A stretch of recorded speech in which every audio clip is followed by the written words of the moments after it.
Hi everyone, welcome to the first episode of the Self-Reflection podcast. As this is the first episode, I would like to first spend the first half of this podcast introducing myself to you guys. And the second part of this podcast will be me reflecting on the first half of 2024, what I've learned, and my plans for the second half of the year. So let's get started. So who am I? So my name is Kevin, and I'm currently 23 years old. I've lived in Hong Kong for around 17 years before I went to study my A-levels and university in the UK.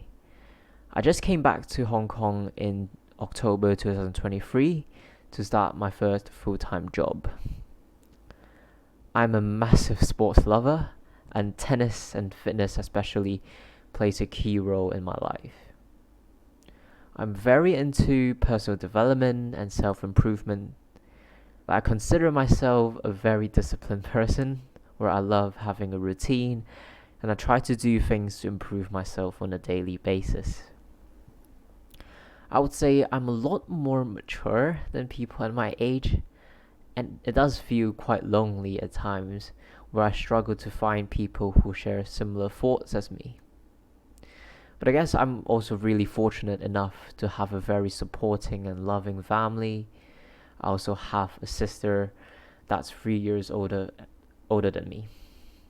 And I also have a really close group of friends where I can speak to whenever I need them. I have a lot of love to give, but I've yet to find the right person to give it to.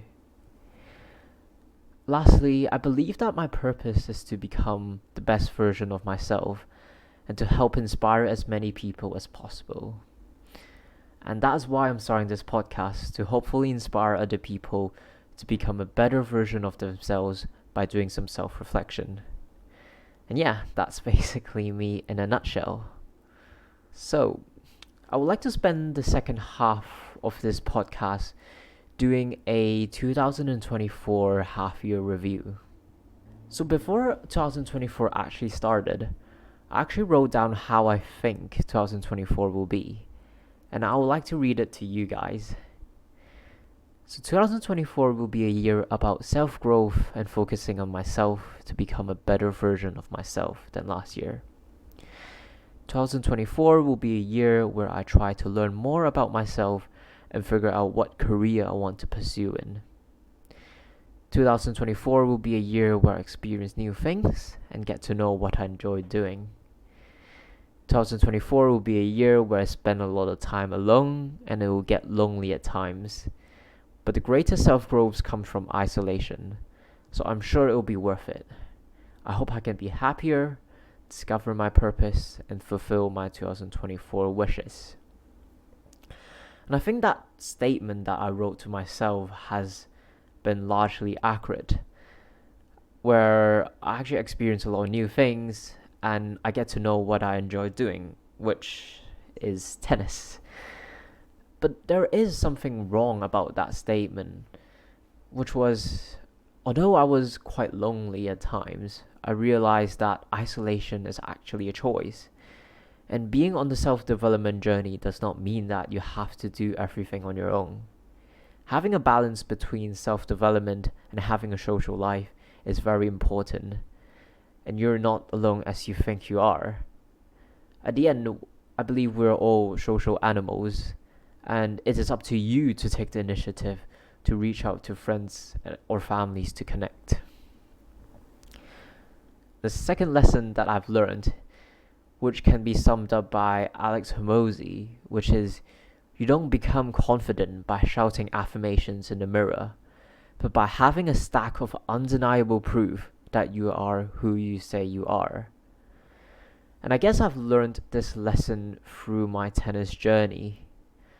To give everyone a background, I started playing tennis at the age of 6, but I stopped playing at the age of 12 to focus on my studies. I stayed relatively active and developed a huge interest in football, but due to too many injuries, I kind of lost passion towards football, and I started picking up tennis again while I was in university.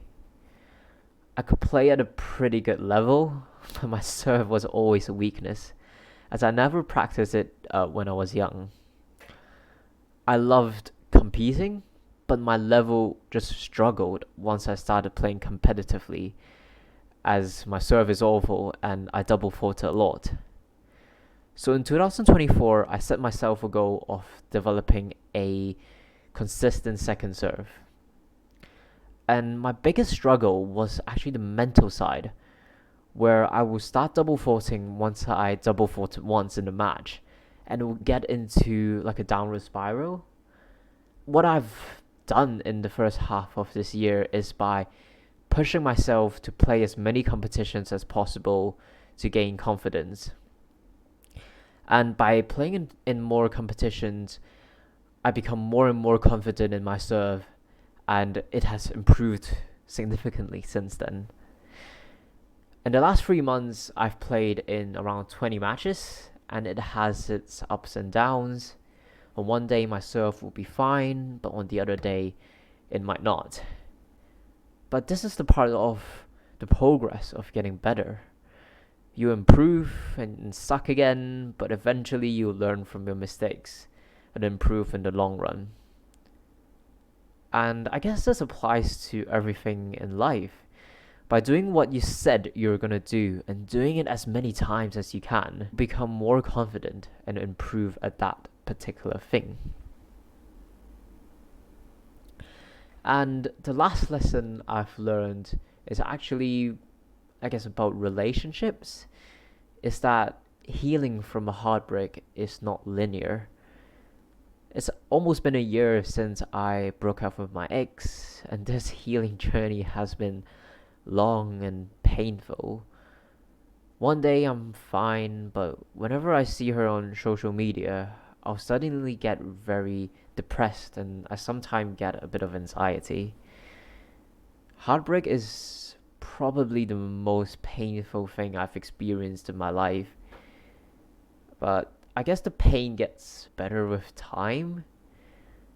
I think it's important to allow yourself to feel the emotion, to feel the sadness, and understand why the relationship did not work out. After breaking up with my ex, I went through a phase of sadness, and that sadness eventually turned into anger, where I was very angry at myself that my effort was never reciprocated in the relationship, and I actually stayed in it. I had so much hate and grief towards her.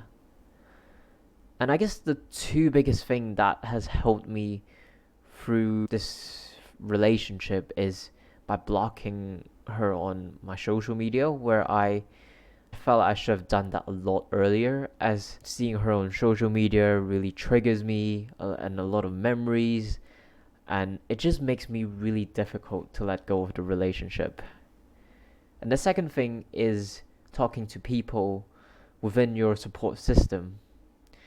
I think expressing your emotions to people where you can feel heard really helps.